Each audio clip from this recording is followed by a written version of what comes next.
And then some more crab Adom TV, Badwam health tips. So now what we mu enkomo a sickle cell and inheritance. One more sickle cell.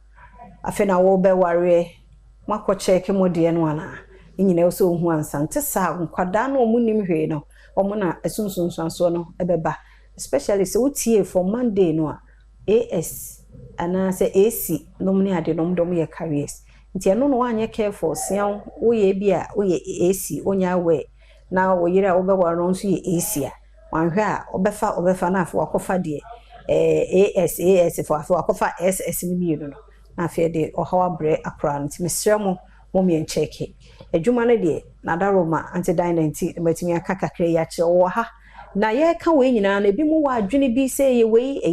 ye ka no brofo kasa asem myth ye dwene say ye bibi ti oba be cheche yimu oba penese ye mu akwaba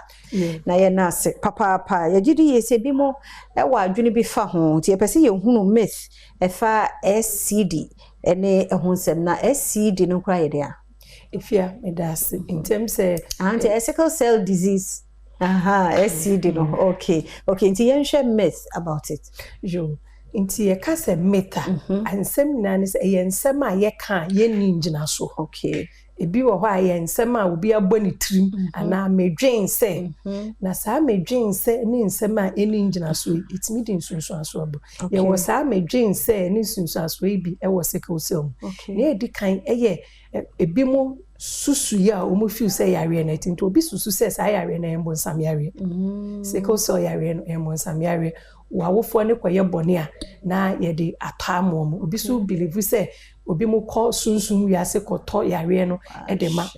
nti ade ba ko edika but efi dwada ne ba na ye hu se yare a ye fafi yawofo nti na sesa asem no ye ni ngina so nti sesa ade ne ba e ma awofo ne bebre se ye hunhum mu yare a inde se mekọ malamo ana mekọ komfo ana mekọ sofo member hospital te no ye ba ko ne etosu mienu bio ene se insentrene anase symptoms aye wu homon kofo gi se ye bebre nti bi wo ha wo mani kosua na eye yellow nkofo so mudi angwa pant no de bi sa de ne hye mogani ti mogani bubu a na egu mogani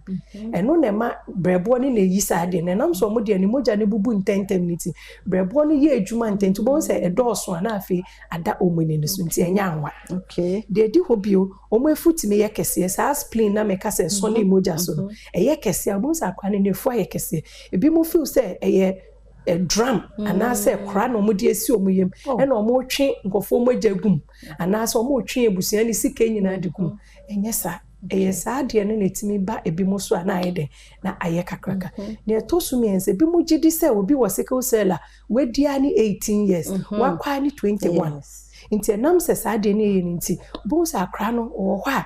nipa no ho na onu se yesi mi bewu obi wo oni ne bai kodi agwase we meni ni ndi ago me nkobo no yesi on di 18 obewu ntimi ntwa mbre emfa mo obi sisi aye woni ndi bebre fa yare ho a wo kwa broche ni ade ne ye hakra na nduro ni ade ye de mom more than nchichemu be 90% so ye hu ne ntem ema omu ndura mutimi nyini ekoye omu mpanyinfo nti enye se obi wo sickle cell obewu 18 na 21 me hwe nkora uko mpanyinfo ho a obehu brewa ne nkokro medi 78 ebi kwa sickle cell no omu wo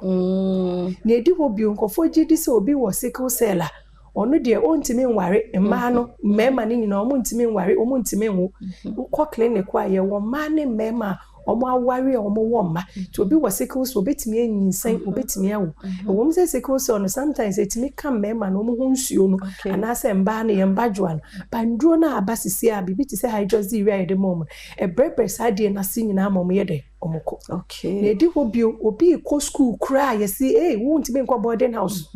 awo ho debi me was sickle cell meeting me boarding house yes ye ma won ye science debi ye wa doctor for more sickle cell so anya science dey den wo ye doctor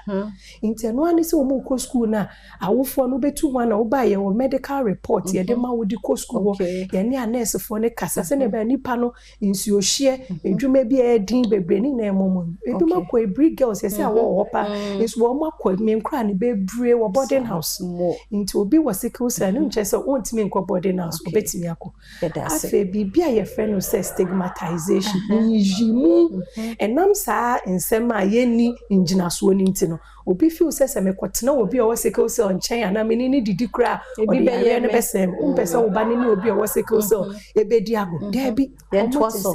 yentoaso nyame ya adom a ochuna megidi yesi wa fansemfo ahodo yi a ye dwene se wo condition ni bia no sa ni ntini yen kan ye ho meho enne ye sua de ochuna so ade pachi a kan ye ho na yentoaso meda endpoint homeopathic clinic ase nti na dwumadi ye de bro ba bia besro frɛ number no 0244867068 de yedi ho komoi bra kolebu na mehu no mo enhwe hu ni sro bia ni echi ochira nkwa hoden ho a ye betwa so